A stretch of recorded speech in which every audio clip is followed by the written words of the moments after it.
बिस्मिल्लाहिर्रहमानिर्रहीम। अस्सलाम वालेकुम। लाखों करोड़ों दुरूद सलाम नबी मुकर्रम ख़ातमुन नबिय्यीन सल्लल्लाहु अलैहि व आलिहि वसल्लम की ज़ात अक़दस पर। आप देख रहे हैं बनाम ताकत, मैं हूं शाह हुसैन। नाज़रीन इकराम, आज का मेरा व्लॉग बहुत अहमियत का हामिल है। काइंडली पूरा व्लॉग देखें ताकि आपको पूरी समझ आ सके। इंडिया जो एक इंतशार पसंद और दहशत गर्द मुल्क बन चुका है। इंडिया ने बलूचिस्तान में एक चिंगारी फेंकी थी, एक आग की चिंगारी फेंकी थी। उसकी जो आग भड़की है वो इंडिया में जाके भड़की है। नाज़रीन इकराम, पिछले दिनों मणिपुर में आज़ादी मार्च किया गया। अब मणिपुर भी आज़ाद हो चुका है। जो वो 7 बहनें इंडिया के अनुसार, इन 7 बहनों में 7 रियासतें, इन रियासतों के दरमियान एक 20-22 किलोमीटर की पट्टी है जो इन 7 रियासतों को इंडिया से कनेक्ट करती है और ये बे ऑफ बंगाल पर है। नाज़रीन इकराम, आप जैसे नागालैंड है, नागालैंड आज़ाद हो चुका है, मणिपुर आज़ाद हो चुका है, बाकी भी अबाउट टू आज़ाद है। इंडिया में इस वक्त टोटल 27 आज़ादी की मेजर तहरीकें चल रही हैं और ये दिन दूर नहीं है कि 27 छोटी छोटी रियासतें बनने वाली हैं। नाज़रीन इकराम, पिछले दिनों बांग्लादेश के डॉक्टर मोहम्मद यूनुस वो चाइना के प्रेसिडेंट से मुलाकात करते हैं और मुलाकात में उनसे रिक्वेस्ट करते हैं come and invest in this area. थोड़े दिनों बाद मोदी, ये जो दहशतगर्द मोदी है ना, ये जो बुच्चर ऑफ गुजरात है, ये डॉक्टर मोहम्मद यूनुस से मुलाकात करने के लिए जाता है थाईलैंड में।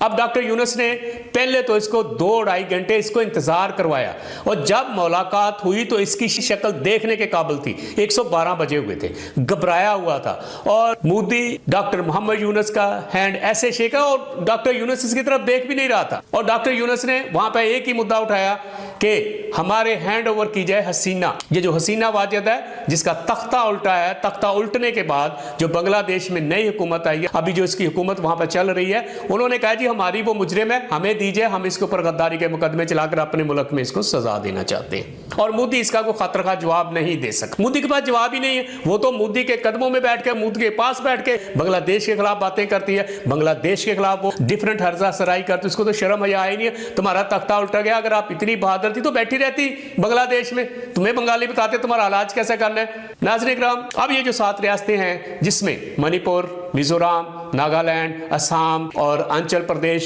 त्रिपुरा वगैरह हैं, अब ये अलहदगी होने के करीब है। और जब ये बे ऑफ बंगाल जो 20-22 किलोमीटर का रास्ता है, जब ये 7 रियासतें, 7 बहनें अलग होगी, इंडिया की इकोनॉमी धड़न तख्ता हो जाएगी। धड़न तख्ता तो पहले ही है, अब इंडिया की इकोनॉमी मजीद धड़न तख्ता हो जाएगी। अब हो क्या रहा है, मेजर गोबरनाथ, जिसको मैं मेजर गोबरनाथ कहता हूं, जिसका असल नाम है मेजर गौरव आर्या, जो कि इंडिया की आर्मी में मेजर था, एक्सीडेंट के बाद जबरी रिटायर किया गया था। इसका दिमाग हिल चुका था। अब इसकी रोटी रोजी सिर्फ पाकिस्तान, बांग्लादेश या दूसरे दुश्मन मुल्कों के खिलाफ, जिनके ये दुश्मन हैं, जिनको ये दुश्मन समझते हैं, उनके खिलाफ जितना ये भौंकता है उतनी इसकी रोटी रोजी चलती है। इसलिए हमेशा ये इंतशार पसंद, नफरत अंगेज बातें करता है पाकिस्तान के खिलाफ। पिछले दिनों नाज़रीन इकराम, पूंछ सेक्टर पर इंडिया ने लाइन ऑफ कंट्रोल की खिलाफ वर्जी की। जब फौजे पाक ने मुंह तोड़ जवाब दिया, उनके 6 फौजी हलाक हो गए, जिनमें एक कैप्टन भी शामिल था।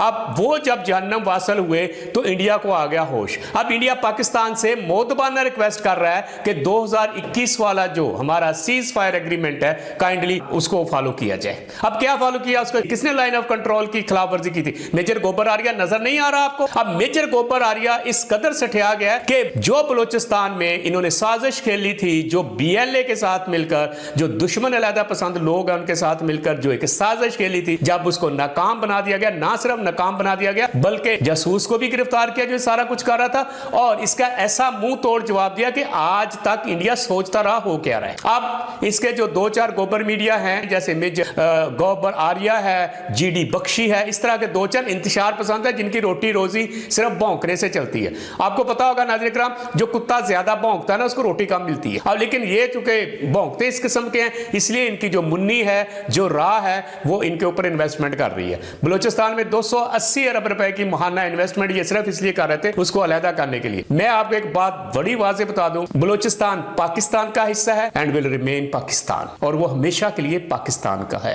ये जो हमारा मुल्क है, अर्ज़े पाक है, इस पे अल्लाह ताला का बहुत रहमो करम है। हमारे पास हर वो चीज है जो शायद इंडिया की जो हुकूमत है वो सिर्फ सोच ही सकती है, इसके आगे कहीं नहीं जा सकते। अब नाज़रीन किराम दूसरी तरफ आते हैं। पिछले दिनों इंडिया की पार्लियामेंट में इजलास में एक मेंबर ने ये बड़े वाज़ेह अल्फाज से, का पता तो सबको ही है कि मोदी ये कह रहा था कि हमारा 54 इंच का सीना मेरा, यानी मोदी कह रहा था मेरा 54 इंच का सीना हाजिर है गोली खाने के लिए। मोदी का जब जवाब आया, उससे पहले मैं आपको बता दूं हुआ क्या। चाइना ने इंडिया के 4000 स्क्वायर किलोमीटर 4000 SQM पे कब्जा कर लिया। अब इससे बड़ी तुम्हारे ऊपर क्या लानत पड़नी है? किस किस से पंगे ले रहे हो? और तुम अपने औकात से ज्यादा पंगे ले रहे हो। अपनी चादर दे के पांव फैलाओ। तुम्हारे अंदर 27 तहरीकें चल रही हैं मेजर। तुम्हारा मणिपुर आजाद हो गया, नागालैंड ने अपनी कॉन्स्टिट्यूशन बना ली है। अब नाज़रीन किराम, एक अलग रियासत के लिए सिर्फ 3 चीजों की जरूरत होती है, that's flag, constitution and currency. और नागालैंड ने ये तीनों फॉर्म कर ली हैं। अब ये जो नागालैंड में हो रहा है, अब इंडिया से ये बर्दाश्त नहीं हो रहा। जैसे ये 7 बहनें आजाद होंगी, मुकम्मल तौर पर आजाद होंगी, इंडिया का सत्यानाश होकर रह जाएगा। इंडिया में इस वक्त 200 करोड़ मुसलमान हैं। 200 करोड़ मुसलमान भी इंशाल्लाह बिज़ने तआला एक अलग मुल्क बनेगा इंडिया में। चूंकि अभी इनका जो वक़्फ़ बिल आया, उससे जो अनारकी फैली है, उससे जो तशवीश की लहर फैली है, that's not only in the Muslims but also other Nations, कि ये कर क्या रहे हैं। इतनी गलत और दहशतगर्दाना इंडिया की पॉलिसीज हैं। इसके पीछे मोदी बुचर और अजीत डोवल मुन्नी का हाथ है। अजीत डोवल फुल्लाब तरीन इनका चीफ है और इसकी सारी policies totally rough and wrong है। और वो सिर्फ करता क्या है, दुनिया को दिखाना चाहता है व्हाट इज रा, जबकि रा दुनिया की एक दहशतगर्द तंजीम है। और इस वक्त रा जिस तरह से एक्सपोज हुई है बलूचिस्तान के वाक़े के बाद, वो कहीं मुंह दिखाने के काबिल नहीं है। अब नाज़रीन इकराम, इसकी दूसरी जो सबसे बड़ी वहां पर अलहदा पसंद तंजीम है, वो है मोइस्ट। अब मोइस्ट ने तकरीबन 1/3 इंडिया पे कब्जा कर रखा है। उसके खिलाफ आप बोलो, अब भौंको। अब मेजर गोबर आ रही है, तुम सिर्फ भौंकने के लिए एक मैप लेकर तुम उसके ऊपर बड़े बैठे, तो ये भी ये भी ये भी, ये सिर्फ तुम्हारी सोच है। कोई तुम्हें भौंकने के लिए टॉपिक चाहिए और ऑलवेज आप ऐसा टॉपिक चुनते हो जिससे इंतशार फैलता है, जिससे नफरत फैलती है। लेकिन अब चूंकि दुनिया बल्कि इंडिया के लोग भी मेजर गोबरनाथ का असली चेहरा देख चुके हैं कि हु इज ही। इसके भौंकने का अंदाज, इसका बेहुदा अंदाज और इसके ने जो गलत बातें करता है, बिल्कुल झूठी और बेसरोपा होती है। इंडिया आपके ऊपर 1200 साल तक मुसलमानों ने हुक्मरानी की है और आज मुसलमानों के खिलाफ आप वक़्फ़ बिल लेकर आपने मुसलमानों को भी अपने खिलाफ खड़े कर लिया, क्योंकि आपकी पॉलिसीज ही इतनी गलत है। अब आपको समझ नहीं आ रही इस दलदल में बसे हैं तो निकलना कैसे है। अब इंडिया अपनी पॉलिसीज की वजह से, मेजर गोपनाथ ये भी इंडिया को बता दे कि पॉलिसी की वजह से इंडिया एक बंद गली में दाखिल हो चुका है, जिससे आगे गली बंद और पीछे जाने का रास्ता कोई नहीं है। नाज़रीन किराम, अब यहां तक हो रहा है कि इंडिया में मोदी हटाओ मुहिम चल रही है। खालिस्तान अलग बन रहा है, उसकी भी तहरीक एट द एंड पे पहुंची हुई है। और मैं आपको एक और बात बता दूं, पिछले दिनों एक सिख का एक इज्तिमा हुआ था, वहां पे भी उन्होंने पाकिस्तान जिंदाबाद के नारे लगाए थे। किसके? पाकिस्तान जिंदाबाद। अब इंडिया को ये चीजें बर्दाश्त नहीं हो रही। अब इंडिया जो को समझ रहा है वो इंडिया की टोटली गलतफहमी है। और मैं आपको एक बहुत बात बता दूं, ये जो दुनिया पाकिस्तान को कमजोर समझ रही है, खासतौर पर मुन्नी और शीला। मुन्नी जो है वो रा है और शीला जो है वो मोदी है। अब शीला इतनी बदनाम हो चुकी है कि उसकी बात पे आपको ट्रस्ट ही नहीं कर रहा, उसकी अपनी अवाम उस पर ट्रस्ट नहीं कर रही, उसके अपने पार्टी के लोग उससे अलग हो रहे हैं, उस पर ट्रस्ट नहीं कर रहे। उनको पता है कि हमारी शीला कितनी बदनाम है।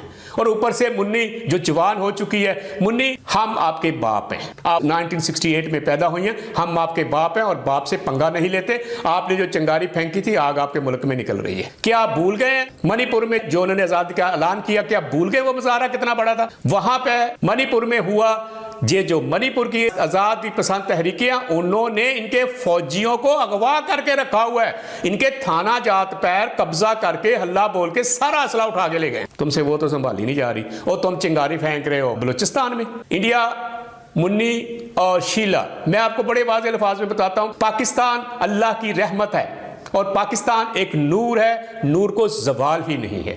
तुम जितनी मर्जी साजिशें करोगे ना, वो साजिशें तुम्हारे ऊपर ही वापस आगे गिरेंगी। आप सोचते हो कि साजिशें करके पाकिस्तान में इंतशार फैलाकर पाकिस्तान को कमजोर कर दिया जाएगा? Never ever think. आप अल्लाह के फजलो करम से हमारी फौज दुनिया की मजबूत तरीन फौज है, और तुम्हारे त्यारे गिर रहे हैं और तुम्हें समझ नहीं आ रही और तुम कह रहे हो हमने पाकिस्तान पे हमला करना है। तुम्हारे त्यारे उड़ते ही गिर जाते हैं। पिछले दिनों आपके 2 त्यारे उड़े एयरफोर्स के, आपके गिर गए। ये औकात है आपकी? हमने आपके कितने सुअर पकड़े हैं। एक सुअर जो आपका दाखिल हुआ था पाकिस्तान में, चाय पी के गया, उसके ऊपर आज तक आपका भौंकना बंद नहीं हुआ। भूखे नंगे सुअर को हमने कपड़े दिए थे और आप उसके ऊपर भी भौंक रहे हो। नाज़रीन इकराम, दूसरी बात, इंडिया में इस वक्त जो भी चल रहा है ना, इस सारे के पीछे मुन्नी और शीला है, और मुन्नी और शीला इंडिया का बहुत जल्द धड़न तख्ता होने वाला है। और ऐसा धड़न तख्ता होगा जैसे आज हसीना वाजिद ने पनाह ली है। और मेरे तो जजराए ये भी बताते हैं कि मोदी भी सियासी पनाह के लिए पर तोड़ रहा है। उसको पता है मैंने दफा हो जाना है, मैंने जो कुछ कर लिया, मैंने दफा हो जाना है।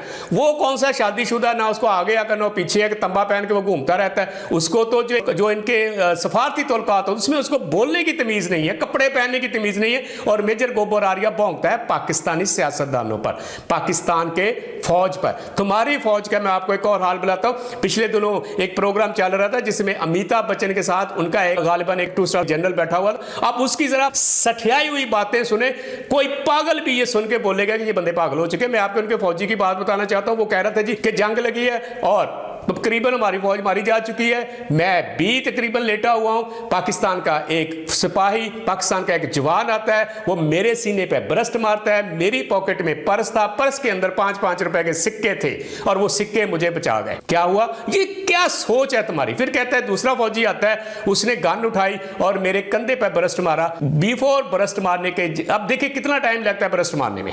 वो कहता है मैंने हैंड ग्रेनेड उठाया, उसकी पिन खींची और अपने पाकिस्तान के फौजी पे फेंकी, तो बाद में देखा कि पाकिस्तान फौजी हमारे ऊपर आगे गिरा हुआ है। यार क्या सोच है तुम्हारी?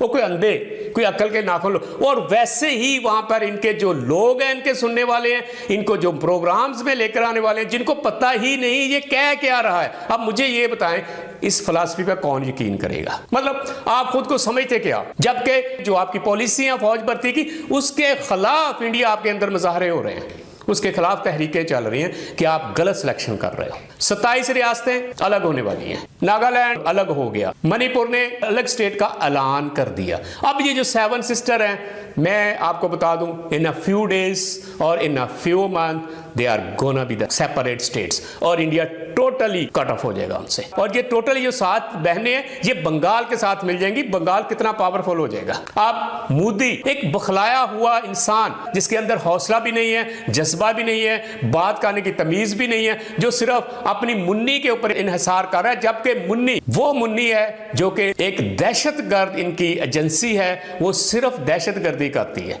अब तो जो सिख हजरात हैं, उन्होंने भी कह दिया कि कनाडा, अमेरिका, यूरोप में जितने खालिस्तान के रहनुमा हैं तहरीके, उनमें से जिनको इन्होंने कैजुअल करवाया है, उसमें मुन्नी का हाथ है। और मुन्नी वाकई ये करती है। ये तो साफ शफाफ पाकिस्तान ने वाज़ेह सबूतों के साथ आपको बताया कि आपने ये चिंगारी यहां फेंकी थी, और गोबरनाथ आके मीडिया पे कहता है Pakistan is telling lie. Pakistan is not a telling lie, but you bastard is telling a lie. मिलते हैं नेक्स्ट व्लॉग में। अल्लाह हाफिज।